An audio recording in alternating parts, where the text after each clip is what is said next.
todos, muchas gracias por la invitación. Muchas gracias, doctor Jaime, por la invitación. Para mí es un honor estar en el Colegio Médico del Perú. Yo voy a platicar hoy con ustedes una historia especial, y cuando habla uno de estas historias especiales vale la pena decir que las palabras nunca alcanzan cuando lo que hay que decir desborda el alma, porque lo que yo les quiero platicar hoy es una historia de médicos. Es una historia de un grupo de empresarios, 3, que en Europa creyeron en un grupo de médicos. Y los médicos siempre andamos buscando de buena fe quien cree en nosotros. Y aquí es una historia distinta porque son empresarios que pusieron las cosas en manos de los médicos.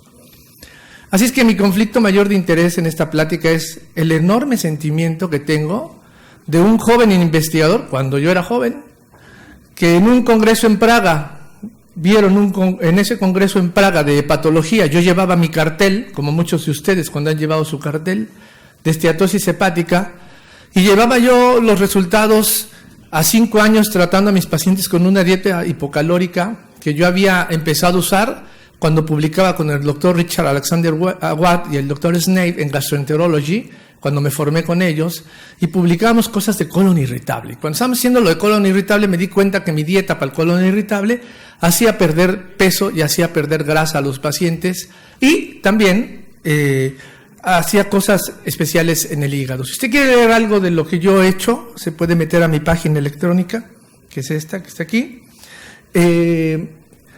También hay un espacio para sugerencias. Si usted ve que me he equivocado en algo, yo le voy a agradecer que me ponga ahí una sugerencia.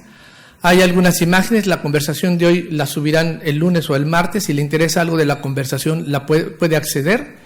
Y si necesita algo para algún trabajo suyo, baje las imágenes. No tiene ningún seguro, ni tiene ningún candado. Pues sí, para mí sería un placer si quiere bajar de ahí las imágenes y utilizarlas. En esa historia que le platico, en el año de 2014 publiqué este artículo que habla de la crónica, una breve crónica de qué hemos hecho para definir al síndrome metabólico. Al final de esta historia bonita que empieza con los egipcios y se basa con otras tribus y llegamos a la intensa lucha de la OMS con la OMS para ver a qué le poníamos, si síndrome X o síndrome Y o síndrome YY, ¿no? Encontramos al final que hoy por hoy el síndrome metabólico tiene una sola manera de definirse: inflamación, mucha inflamación. De lo que he hecho, y cuando empezamos a trabajar con Pronocal, del cual yo soy médico prescriptor hace 7 años, y he publicado trabajos que sobrepasan los 12,000 pacientes mexicanos, diabéticos, hipertensos, y con algunas otras copatologías por la obesidad y el sobrepeso, y cómo los hemos llevado a los estándares internacionales del buen peso, la buena distribución, y que hemos alcanzado ya pacientes a 4 años sin regresar a su peso habitual. Cuando empezamos a hacer esto, empezamos también a tratar de mirar algunas circunstancias de qué es lo que sabemos ahora, que cuando comparamos el riesgo contra la potencia, podemos definir. Y podemos definir varias cosas interesantes. La primera es que cada vez sabemos más de obesidad y sobrepeso, por lo tanto, cada vez tenemos menos riesgos con los pacientes, se traten de eventos quirúrgicos o no. Cada vez sabemos más de obesidad y cada vez tenemos más el fenómeno de potencia de un tratamiento, que hoy por hoy en Harvard y en Yale hay investigadores que están mezclando la dieta con cetosis más actividad eléctrica dirigida estimulada por electrodos que dan de 1,5 a 3,2 milivoltios. Tan sabemos tanto de obesidad que ahora un programa bien llevado de un cambio de vida con una very low calorie diet que está dentro de un método estandarizado puede llegar a tener los mismos resultados con los menores riesgos que una cirugía y los mejores resultados con el riesgo igual que cuando solo intentamos perder a la gente con otras cosas. Sin embargo, esta zona de alta seguridad epidemiológica ahora nos permite no solo bajar de peso a la gente, sino mantenerlo y disminuir el efecto metabólico. Así es que este concepto de cómo se consigue la pérdida de peso y todo lo que se ha hecho y se ha dicho a través del mundo de las dietas muy restrictivas en el aporte de calorías, vale la pena hacer la reflexión de que todas aquellas dietas que tienen una carencia de macro y micronutrientes, que son de muy corta duración, que no tienen un control médico, tienen mucho riesgo para la salud. y por lo tanto tiene una lesión bioquímica importante y por lo tanto hay lo que la gente dice rebote, que este es un término que yo lo digo porque todo el mundo lo dice, pero justo ahora en mi unidad estamos trabajando un poco el tema de la semiótica de por qué le decimos rebote, que en realidad no es un rebote, es decir, no es una ruptura de la estructura inflamatoria, andamos buscando una palabra en castellano para decir esto, ¿ok? En cambio, una dieta que es una very low calorie diet, pero que tiene un control de los macronutrientes y que requiere suplementación y que tiene control médico y que tiene un equipo atrás de esto, físico, de psicología, de nutrición, por lo tanto es seguro y es eficaz a corto y a mediano plazo, que es lo que tenemos que buscar con los pacientes, corto, mediano y siguiente paso. En este mundo, la pregunta entonces sería, ¿son estas dietas eficaces y consiguen que el paciente pierda más peso en menos tiempo? Pues sí. Ahora la pregunta es, sin embargo, ¿esta pérdida de peso supone realmente una ventaja o no lo es? Y la segunda pregunta es, ¿mejora los resultados o no? Vamos a intentar en 3 dibujos hablar de esto. Lo primero es que hay muchas evidencias desde hace 15, 16 años, en términos metodológicos podemos decir la palabra nuevas, tienen menos de 20 años, sobre el descenso rápido de peso. Este es un artículo del 2001, por ejemplo, donde se empieza a hablar de algunos programas que permiten entender, y con algunos otros artículos lo apoyamos también, está publicado en el American Journal of Clinical Nutrition, donde se ve que los pacientes, mientras más rápido han perdido peso con este modelo de dietas, también es cierto que les alcanza el tiempo para estar más adelante controlados. Esto es, a mayor pérdida de peso rápido, parece ser que hay un efecto emocional, psicológico, y ahora sabemos de neurotransmisión putativa alrededor del hipotálamo con 2 núcleos adelantes frontales que disminuyen la capacidad ansiosa. Bueno, se llaman los receptores TPK4 y TPK5 en el cerebro. Parece ser que esta gran pérdida rápida de peso algo hace. Llamémoslo por lo menos la ilusión de que las cosas van bien, algo hace a nivel neuroendocrino biológico que permite que el paciente que pierde rápido el peso se adhiera más a las cosas y que si lo llevamos bien pudiéramos tener mucho tiempo por adelante. Presento algunas evidencias en las cuales se pregunta, ¿es la pérdida inicial del peso un predictor del mantenimiento a largo plazo? Y parece ser que sí. Y aquí hemos hecho un análisis de cuáles son los artículos más contundentes. Ya le pongo la frase del principio, la conclusión general y la ficha bibliográfica por si usted lo quiere buscar. Insisto, si en determinado momento no le va bien apuntarlo, métase el martes a la página electrónica y ahí va a encontrar esta misma imagen. Este es un artículo interesante y son algunas cosas que ha presentado el doctor Blackmore. El doctor Blackmore es nuestro sensei, por muchos años ha sido nuestro sensei. Este hombre que habita en Harvard, es un experto en dietas proteinadas, es un experto en la cetosis, es quien ha sacado lo malo de lo malo y lo bueno de todos los elementos y de todas las dietas que usted sabe en la cabeza han sido famosas por buenas o por malas de las dietas proteinadas. Es un profesor decano de la universidad y de la Escuela de Medicina. Blackmore desde el principio nos ha ayudado y nos ha instruido para depurar las proteínas. Cuando empecé yo a hacer estas cosas en el hígado graso, el doctor Blackmore me decía, el problema no es que saques la grasa, el problema es cómo vamos a tener la protección para que cuando la grasa regrese, no regrese tan agresiva. Y esta observación del maestro Blackmore, por supuesto, nunca la pude resolver, tuve que tardar casi 9 años. Ahora creo que podemos decirlo. Sobre todo en aquellos grupos de pacientes donde hemos tenido la posibilidad de hacer biopsia y hemos podido hacer tanto microscopía de luz como microscopía electrónica y que ahora tenemos la oportunidad de hacer hematometabólicos, ¿no? Pruebas hematometabólicas directamente con enzimas. Parece ser entonces que esta inflamación en determinado momento lo tenemos que manejar en el mundo real, en el mundo terrenal. Y en esta publicación que hizo Blackmore en el 2012, se ve como a un preparado comercial, porque esto hay que masificarlo, a un preparado comercial poniéndole ciertas estructuras, ciertas reglas y un método, se puede manejar con los pacientes y obtener algún tipo de resultado.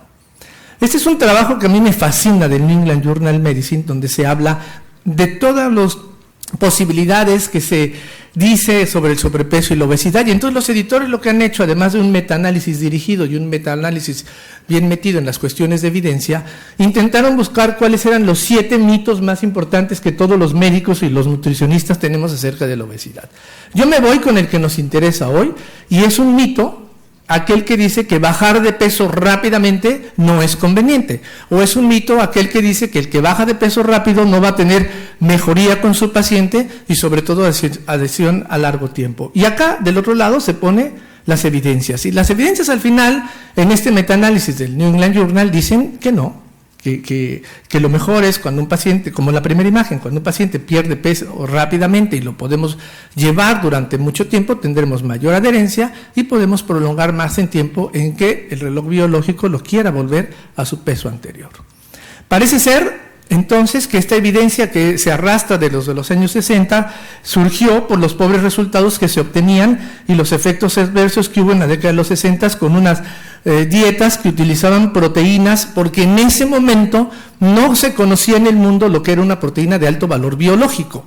En ese momento eran las proteínas, como esta es una historia de la vida, no importa de qué estemos hablando, si estamos hablando de VIH-Sida, si estamos hablando de ébola, de lo que sea. A 60 años, en los años 60, la medicina ha dado un giro brutal. No teníamos absorbedores proteicos. Ahora, usted sabe que en los preparados del mundo siempre se ha intentado tener este tipo de situaciones. Es lo que nosotros manejamos desde hace 10 años. Una proteína de tan alto valor biológico que por varios estudios se demuestran, inclusive en densitometrías con medicina nuclear, que la absorción de 1 gramo de proteína sobrepasa el 90%.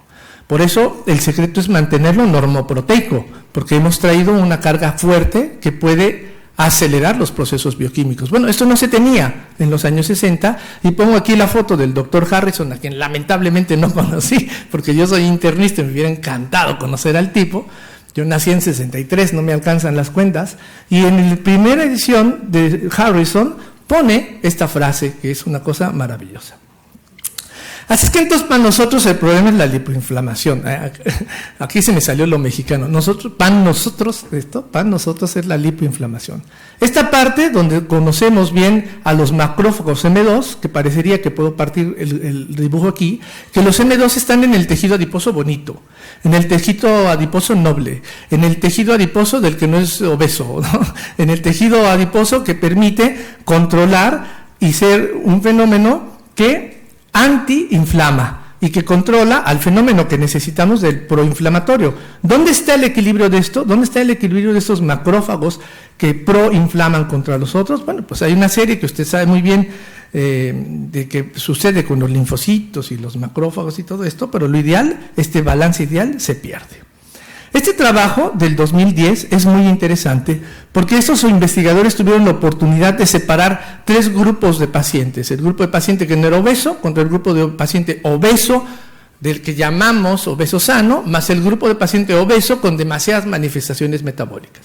Y a cada uno de ellos les hicieron todo el screening que usted y yo usamos para definir la obesidad, más biopsias directamente por laparoscopía o directamente en cirugías abiertas. Es un trabajo que vale por el material biológico. Y ese material biológico se le aplicaron una serie de circunstancias para ver el fenómeno proinflamatorio. Bueno, cuando el tejido adiposo visceral aumenta por hipertrofia, sin duda se produce liberación de sustancias inflamatorias y por eso se habla de lipoinflamación. Es un trabajo clásico del 2010 y es un trabajo donde se pudo hacer los marcadores de los M1, de los M2 y de los TNF4 y de las vías segura y alterna que produce este fenómeno que nos permite decir: cuando subo de peso me preinflamo, cuando mantengo el peso sigo inflamado y cuando soy obeso estoy en una devastadora inflamación. Esa devastadora inflamación tiene el tejido adiposo normal, que por la razón que usted quiera, genética, las situaciones de bajar de la ingesta, subir la ingesta, bajar, lo que quiera. Y ahora un tema que nos interesa mucho desarrollar y que hemos decidido invertir en un grupo de este paciente, que es toda la flora que existe en el colon y de estas situaciones de las bacterias, que no son las mismas en el paciente con obesidad que en un paciente que no tiene obesidad, y que parece ser un punto muy dispuesto a mejorar o cambiar los fenómenos de absorción, pero sobre todo de adherirse a cierto tipo de sustancias que permiten que los fenómenos proinflamatorios se acentúen. Este es un tema bien interesante de investigación que estamos tratando de llevar a cabo, porque hemos olvidado muchas cosas de absorción a nivel del colon. Bueno, el tema es que cuando este tejido visceral se hipertrofia y por supuesto entra en hipoxia, y esa hipoxia de manera directa nos empieza a cambiar la relación que hablábamos de los macrófagos que detienen contra los que provocan la inflamación, pero además nos abre la vía alterna, ay Dios mío, qué fuerte le he puesto, ahí voy, que además nos hace la vía alterna con estas dos preciosas moléculas, los NF y los KB, que además recuerde usted que los KB tienen 3 capacidades una vez que van a actuar. 1, le toca la puerta y le dice, ¿quién eres? Soy un KB1, pásale. Ok. El otro, que llega y dice, ¿quién eres? Un KB1. Ah, no te conozco. Coño, ¿cómo que no me conoces? No te conozco. Se está inflamando. El no te conozco de los KB, no me da tiempo, pero de verdad le juro que traigo una imagen por bolitas para entender el KB de posmembrana y postmembrana. Pone dura la membrana. Pone dura la membrana. Le miente y le dice que no puede pasar. Y luego, como que se acuerda que sí, lo deja pasar. Pero el tercero es cuando llega y le dice, soy un KB1, déjame pasar. Y dice, no, aquí nada más saben, es una VIP, solo KB4 o KB5, fórmate de nuevo. ¿No? Y se le olvida que es el receptor de los KB1.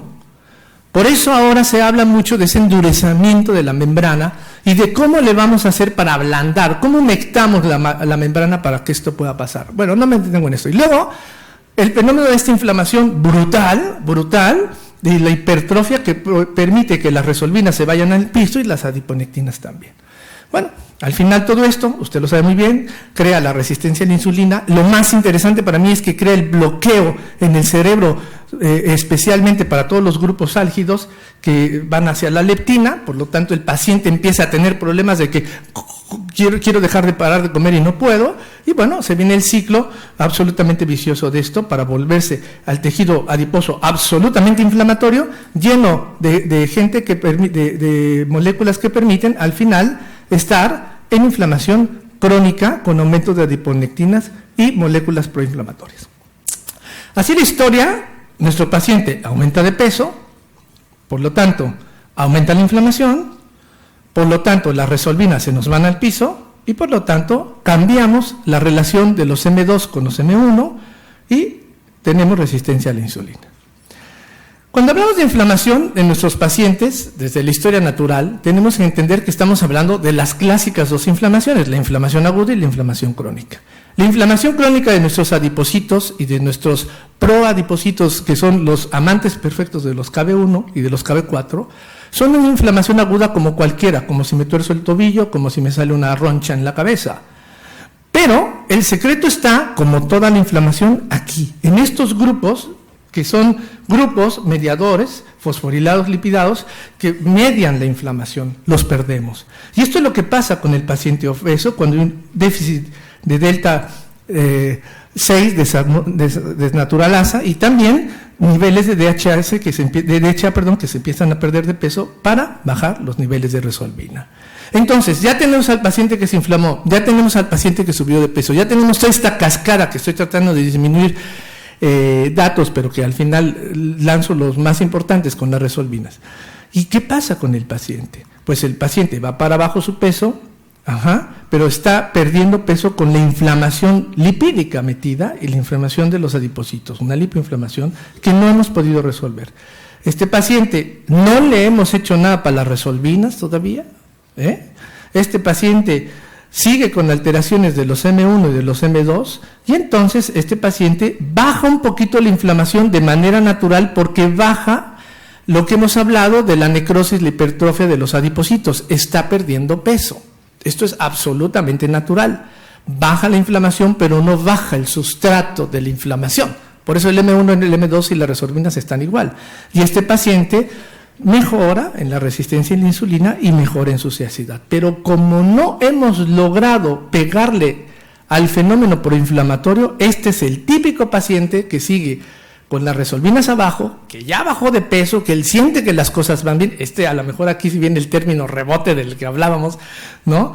Porque la saciedad, la inflamación se regresa a su cadena natural, la resistencia a la insulina vuelve a agarrar carril, la saciedad se puede bajar y el paciente vuelve a subir de peso.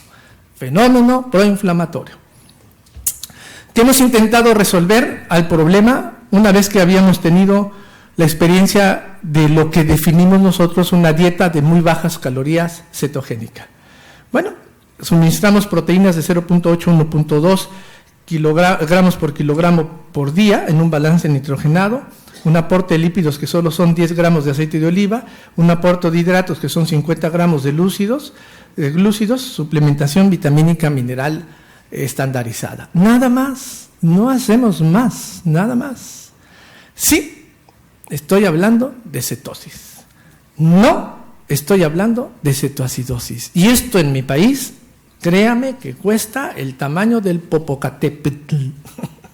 Porque en mi país la gente cree que cuando le pones los cuerpos cetónicos así, bueno, ahora ya no, después de 10 años de andar por el país, con la Universidad La Salle, la Universidad Nacional Autónoma de México y el colegio, hemos hecho una encuesta en 1,600 médicos que no están inscritos en nuestro método, más una en 1,500 médicos que están inscritos en nuestro médico. Nosotros en México, a Dios gracias, tenemos 12,600 médicos prescriptores de Pronocal. Y hemos hecho la encuesta y el tema cetosis ha cambiado. Ha cambiado. Hemos entendido los mexicanos que la cetosis no es igual que la cetoacidosis. Así es que hemos diseñado un tratamiento distinto que intenta resolver justo la proinflamación. Una pérdida de peso eficaz y seguro a corto plazo, como hemos hablado de ello, que incremente la adherencia al tratamiento porque estamos llenos de estrategias. No se trata de darle proteína al paciente, se trata de hacerle vivir una experiencia de atención entre el nutricionista, el médico y el psicólogo.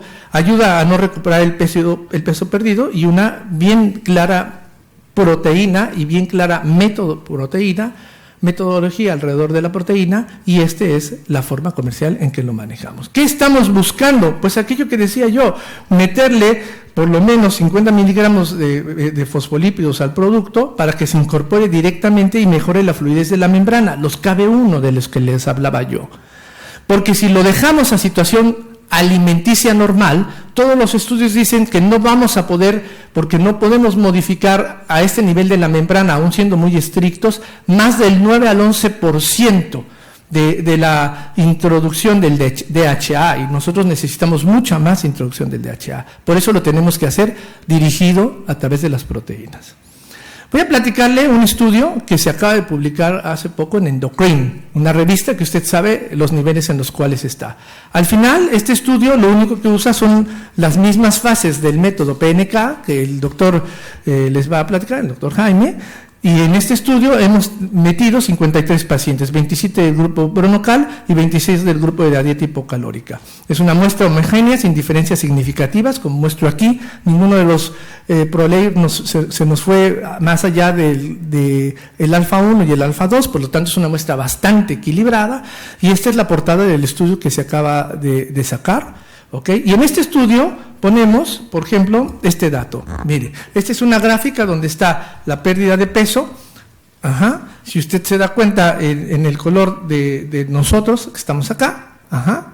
Desde el inicio del final de la cetosis tenemos una ventaja de menos casi 14. ¿Okay? Este es lo que nosotros llamamos el final de la reeducación. Vea la ventaja que traemos en cuanto a la pérdida de peso y vea usted la parte de mantenimiento, que es muy interesante para nosotros porque estamos hablando del mes 12. ¿Okay? En el mes 12, a diferencia del inicio, tenemos un buen aproximador de la pérdida de peso que se ha mantenido por todo este tiempo. A los 12 meses se obtiene una reducción del 20% del peso inicial, un año. Estamos hablando de un año. La OMS recomienda 10 en adelante, ¿cierto? Consiguiendo una pérdida de casi 3 veces más que con una dieta hipocalórica habitual. Desde el segundo mes tenemos una pérdida significativa superior al 13%. Me encanta, y a los pacientes también. Vea usted la diferencia en los valores absolutos en el índice de masa corporal que existen. Es encantador, ¿no? Esta diferencia es fundamental. Y que es cuánto traemos de cambios del índice de masa, estamos en menos 7 contra menos 2 a los 12 meses. Pero ve usted este periodo exquisito de luna de miel, donde nuestros pacientes han perdido en relación significante negativo más que los demás pacientes, con lo cual nosotros les podemos mantener un gran tiempo libre del fenómeno de obesidad. Y esto, créame, este periodo hermoso es donde tenemos que hacernos cargo del paciente desde el punto de vista de nuestro equipo multidisciplinario y no dejarlo solo. El 96% de los que estamos aquí presentes hemos hecho alguna vez una dieta. Y de verdad que el primer día dices, bueno, empiezo el lunes, ¿no? Aunque sea lunes. El cuarto día estás arañando las paredes. Y a veces se nos olvida, lo siento, que tratamos pacientes, no damos dietas, seguimos siendo médicos. Somos los médicos que con mucha ilusión salimos de la facultad y lo que tenemos enfrente es una persona como nosotros, clínica, la clínica por delante de su majestad, la clínica. Estos pacientes logran llegar ahí no solo por la proteína, sino por el acompañamiento que podemos hacer de ellos. Pero nuestro reto va más allá. Y entre las cosas para nosotros bonitas, porque es una evidencia científica, pero para el paciente maravilloso es esta. Mira mi cintura y mira el resultado de la cintura. Y esto, de verdad, de todas las variables, no sabes cómo le pega al paciente ver que el pantalón o la falda le nada. Cuando hacemos un análisis de la masa magra contra la masa grasa, amarillo arriba somos nosotros, nos damos cuenta que con mucho éxito quitamos grasa, pero no perdemos músculo. Y esto es fundamental porque el músculo es lo sabes muy bien, un factor metabólico de compensación. Nosotros, en fin, tenemos un método que es mucho más efectivo un año que la dieta hipocalórica estándar. Tenemos la reducción de grasa, principalmente la grasa visceral, preservamos la masa grasa y tenemos una gran tolerabilidad, que es muy buena, con muy pocos efectos secundarios de aparición. ¿Qué pasó con este estudio cuando nos los hemos llevado 12 meses adelante? Esto es, estamos hablando de 2 años. La OMS dice que a ver quién llega a 2 años. Aquí está, señores, lo mismo, final de la fase de citosis, final de la fase de reeducación, mantenimiento y a 2 años. A 2 años nuestros pacientes están a un promedio de haber perdido y mantenido aún más del 10% que dice la OMS. Están entre 12 y 13 kilos menos a 2 años, ¿es cierto? Por eso, a 24 meses hacemos esta gráfica, ¿ok? Tenemos más del 50% de nuestros pacientes que se mantienen aún perdiendo más de 10 kilos y por esta razón nuestra evidencia clínica en el estudio PNK lipoinflamación fue aceptado aquí justo en el Endocrine en el 2016. Ya al principio le contaba una historia emotiva de los médicos que llegamos y que todos sumados, entre ellos el doctor Jaime, hemos ido poco a poco modificando la estructura de una empresa. Es una empresa pensada por médicos, hecha por médicos y diseñada para médicos, donde en este momento más de 4,000 médicos que prescriben tienen voz y tienen voto hacia dónde se tienen que ir las evidencias y hacia qué estudios tenemos que hacer. Cuando yo empecé Pronocal, llegaba a mirar a muchos de mis colegas con una hojita y un papel y un boli, una pluma, no sé cómo se diga. Hoy puedo decir, tengo 19 publicaciones en América Latina y tenemos 2 publicaciones en una revista de alto impacto que es Endocrine. Son 10 años de trabajo. Les agradezco mucho su presencia y haberme escuchado.